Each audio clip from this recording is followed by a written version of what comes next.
Hey guys, this is the big monthly release. This is going to be for October of 2022. You're looking at the Affluent, some of the Affluent city district assets, from artwork to prefabs. There's hundreds and hundreds of new tiles and prefabs and stuff to play with. You're just looking at some of the sample scenes, of which there are quite a few of those.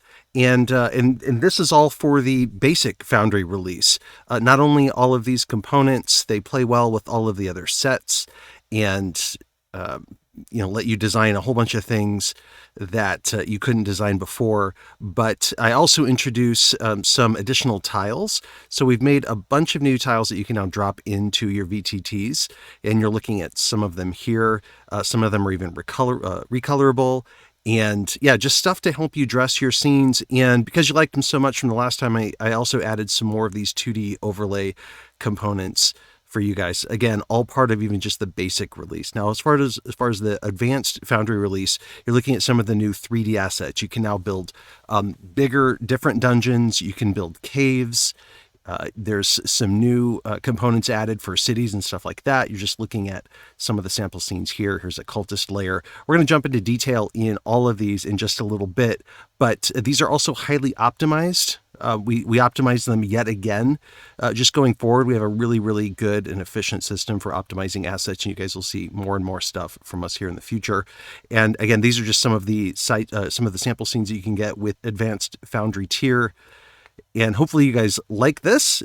You can also get all of our landing page stuff. If you guys have seen some of the landing pages we've been working on, the systems we've been working on, you've got a lot of new foreground tiles. You have artwork. Of course, you can use all of your same artwork or whatever you find on the internet.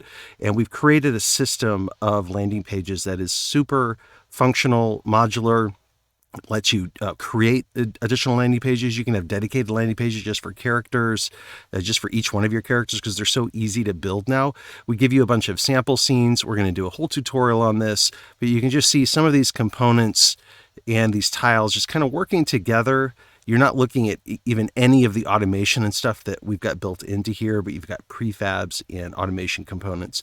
And then for any of the tiers that enjoy Dungeondraft benefits, these are just some of the new custom Dungeondraft assets that we're releasing.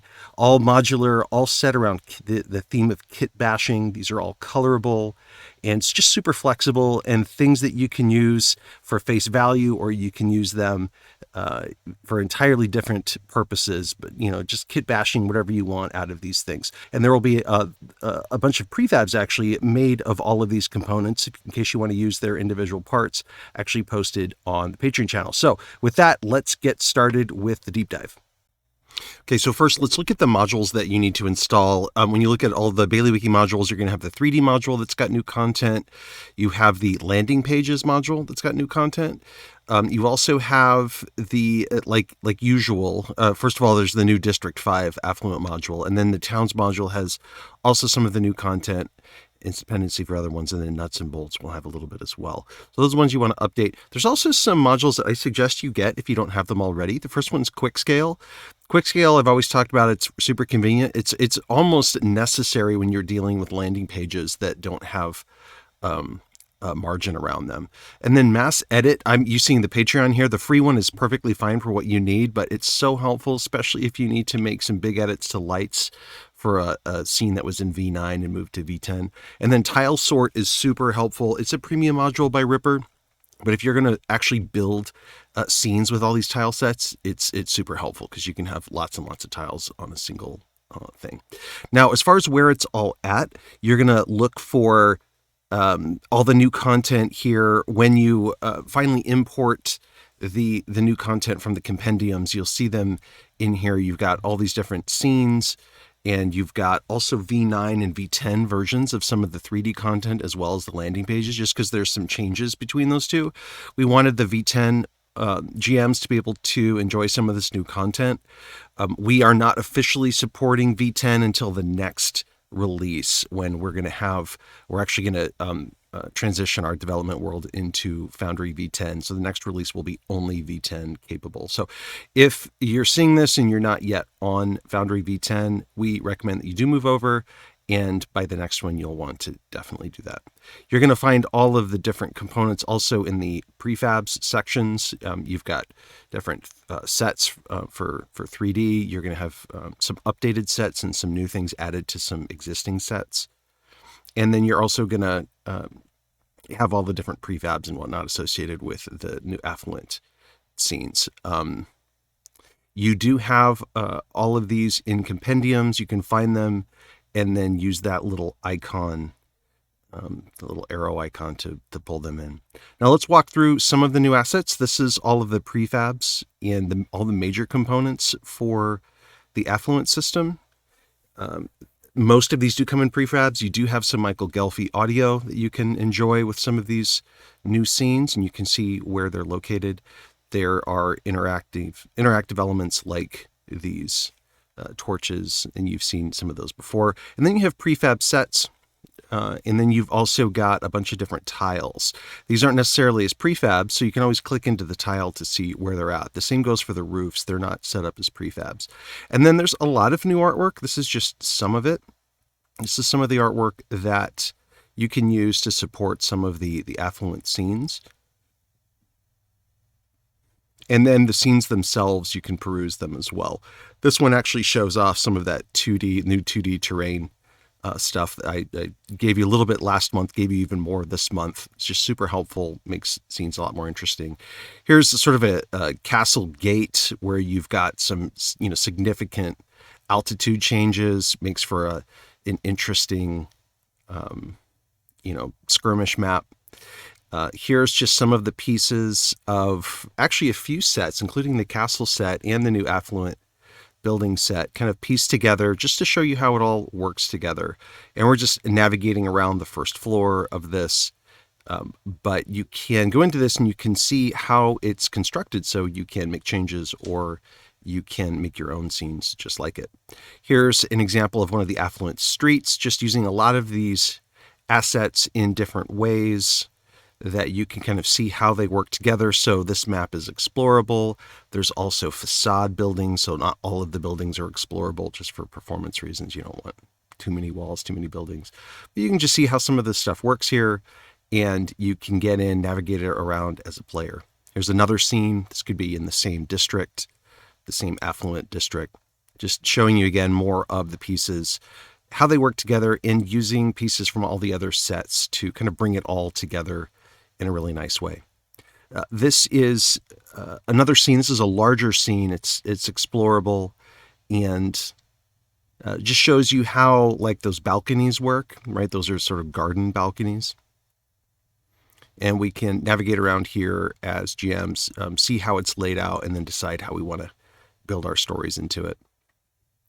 This is another Affluent street scene. This one is using all of the nicest and probably most appropriate shops for sort of the rich area of town. And you can see some of the components there. Here is what I just call the plaza, and it's actually got a sewer sort of hidden underneath it. And there's some automation in that manhole that your players can use to get down there. There's sort of a secret entrance and like the main entrance. Here is a giant sort of statue guard, sort of standing over this. We're in a clock tower right here. There's actually a mage tower over to the right. So you can use these maps to have skirmishes or, tell stories or both. All of the prefabs that we've been generating have also been turned into tiles. So you have those tiles now that you can drop directly into your VTT game.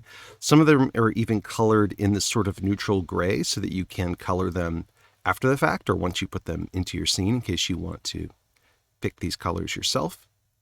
But you can see just a lot of really useful things that you can drop in, especially with these large spaces available.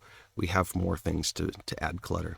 Here's all the 2D components that I added, or the 2D terrain types. These are, again, super flexible if you didn't see my last release. And finally, we get into 3D. We have a ton of new 3D releases. If you've ever played with the Magic Dungeon, which is a 2D release of mine, it's a modular dungeon, you can now build these dungeons in 3D because I've replicated some of those 2D components in 3D. You've got new street lights and you've got a cave system, and that all leads us to these sample scenes that I built. Again, you can change all of these. They're just put together with pieces. That's got a working gong sound behind it, but you can see this is sort of a cultist layer. And just looking at some of the other components that we've got in play, here's one of the Magic Dungeon scenes sort of turned into 3D. Here is another one. You guys may have seen this when I released a little teaser of it. But yeah, it's super performant. We've optimized significantly all of the assets here. So if you're working on old scenes, I recommend you use the new ones. The model should replace automatically. Some of them may break. Apologize for that. But here's the orc encampment. Like seriously, we optimized this by like 99%. Took 1,000 mesh models down to 1 mesh. It's super, super performant. So I recommend you try it out. This is the watery cavern. These are the same assets that you just saw in the orc cavern, but changed, reskinned, redeployed. And of course, we have the new landing pages. You're going to get a whole tutorial on how these work, but you can essentially make your own landing pages on the fly. You can recolor them, reskin them. You're looking at some of the samples here. They've got weather effects built in, bats flying and leaves flying around. So, this is, a big addition. And we also have foreground tiles. And so this is just an inventory scene that shows you all of these foreground tiles. And I'll show you some examples of the scenes that you just saw, those landing pages, but with foreground tiles applied. And then we've got a ton of artwork that you can use as sample artwork to start. Of course, if you're just doing this for personal games, you can use a lot of other artwork besides this. These are designed. Here you see the foreground tiles kind of laid in just to create more immersive context here. All of these foreground pieces are captured from a specific angle and with specific lighting to let them kind of serve as foreground tiles. You may have to recolor them like we have in this the scene, for example, made them a little bit darker, but you can see it really helps you create this immersive scene. Here's just a regular tavern picture in the back, but now we've got barrels and a table and even light overhead. And just, again, lets you customize things on the fly really, really quick. Now, for all the Dungeondraft subscribers, we have a ton of new Dungeondraft stuff. First of all, we'll release the scenes that generated all of the Affluent buildings. You're going to want to get these different assets, though. So you can see I'm releasing a bunch of new assets, a new asset pack here, but you've also got Dungeon Quill, Kaora. I use a little bit of that. And you're going to want Krager's Shadow and Light. And, we'll link to all these. You can get all these from the Dungeondraft link. But really no Forgotten Adventures used at all in this particular release. So you'll want to get those if you want to get into these source files. Now, you can also see we've got a ton of prefabs. And these prefabs are coded with the art source that I use. So whether it's Dungeon Quill or Kaora or Tom Kartos, those are all coded into these prefabs. So you can drag them in and you can redo them. You can make new prefabs out of them. These are all going to be, all the prefabs themselves are going to be on our Discord channel. It's a private channel for everyone. But here's an example of a display case where you can put things in it really easily. You don't even need to take the top off. You just put something at level 3. You can slide it right into the display case, and the top is just at level 4. So these are designed to let you quickly design all of your rooms. And I do give you blanks of all of the new rooms that I provide so that you can do exactly that. You can come in and make your own custom versions of any of them and use all of these really convenient prefabs to decorate them.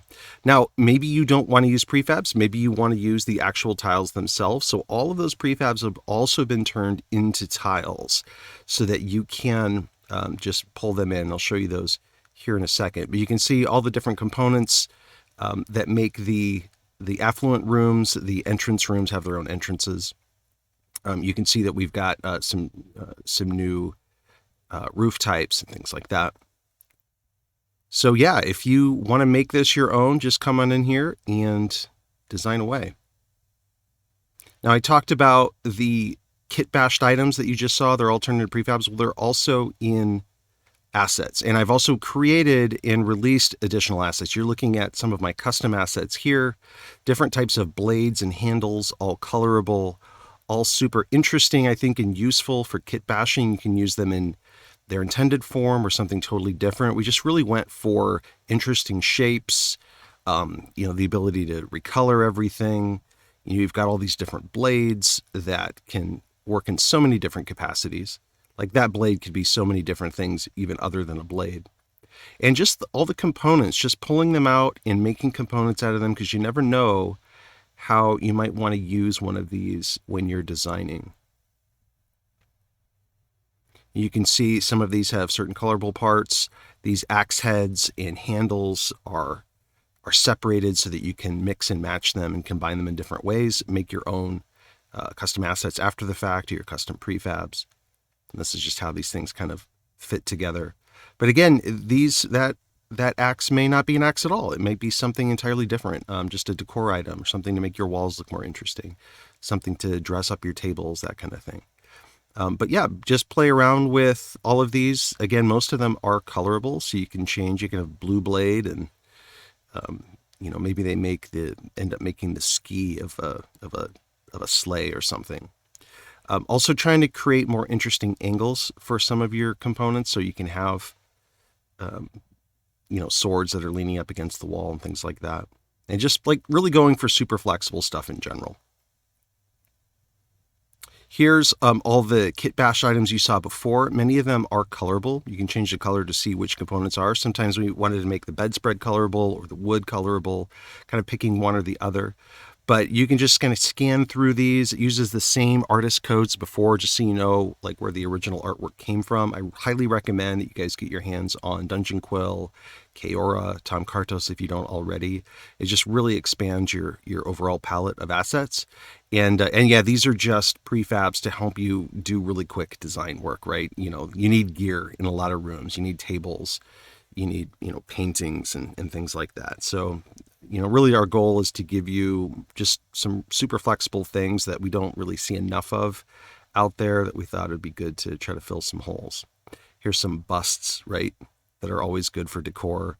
A bunch of different decorated desks, and here's just some pedestals that you can put things on, some new kinds of fireplaces, just all super, hopefully for you guys, super helpful stuff. And then, of course, all the things that you're used to seeing before, like bars and, other set pieces and storage items and things like that. So hopefully this gives you guys plenty to play with for this month. This is a pretty big release. Let us know in the comments what you'd like to see more of in future releases, and if you'd like us to go further down the rabbit hole with any of these pieces that you've seen, let us know that as well. In the meantime, have fun making your apps.